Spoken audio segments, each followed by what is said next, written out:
নোয়াখালীতে প্রতিযোগিতামূলকভাবে খালগুলো দখল ও ভরাট করে বাড়িঘর দোকান নির্মাণ করার কারণে প্রতি বছর সৃষ্টি হচ্ছে জলাবদ্ধতা। বহু খাল দখল দূষণে নালায় পরিণত হয়েছে, যে কারণে একটু বৃষ্টিতেই দেখা দেয় বিপত্তি।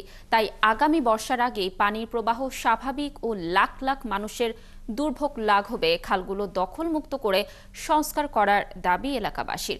মিজানুর রহমানের তথ্য ছবি নিয়ে প্রতিবেদন। 2019 সালে 324 কোটি 98 লাখ টাকা ব্যয় নোয়াখালীর 23টি খালের পুনর্খনন সহ 160 বর্গ কিলোমিটার এলাকার পানি নিষ্কাশনের জন্য উন্নয়ন প্রকল্প হাতে নিয়েছিল গেল আওয়ামী লীগ সরকার।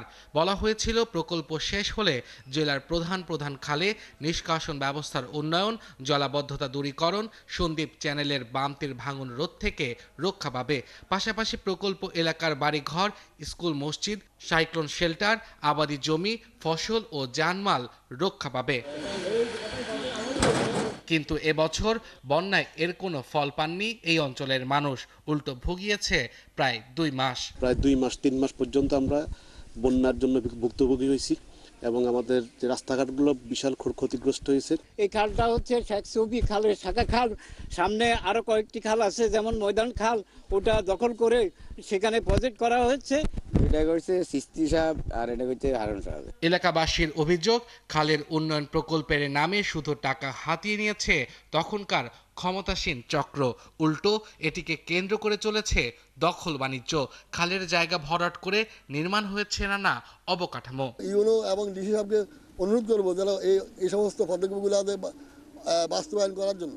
আমরা চাই আমাদের খালগুলা যে বেদখল খাল হয়েছে সে খালগুলা যেন খননের মাধ্যমে এবং কি বেদখল করার মধ্যে যেন উচ্ছেদ অভিযান চালিয়ে বিভিন্ন কার্যক্রম পরিচালনা করে। খাল উদ্ধারে বহুবার মানববন্ধন করেছে এলাকাবাসী। তারা বলছেন দীর্ঘদিন দখলের কারণে খালগুলো প্রায় হারিয়ে গেছে।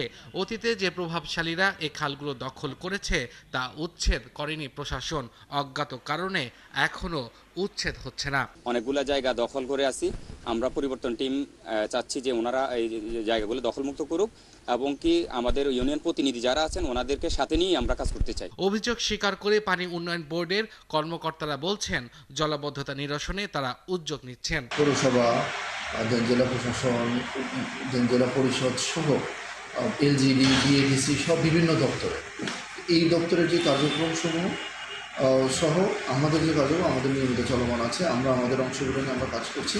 আর পরিবেশ, বন ও জলবায়ু বিষয়ক উপদেষ্টা জানান সীমানা নির্ধারণ করে দ্রুতই খাল উদ্ধারের কাজ শুরু হবে। নোয়াখালীর যে কয়টা খালের কথা বলা হয় তার তালিকা আপনাকে দিতে, তারপরে সেখানে কারা কারা দখলদার এটা 1-2 মাসের মধ্যে সেটা প্রস্তুত করে ফেলুন, তারপরে দখল ভাঙার কাজে আপনাদের নামতেই হবে। বেসরকারি গবেষণা প্রতিষ্ঠান সিপিডির হিসেবে গেল বন্যায় সবচেয়ে বেশি ক্ষতি হয়েছে নোয়াখালী জেলায়। সেখানে ক্ষতির অঙ্ক 4,191 কোটি টাকা, যা মোট ক্ষতির 29%।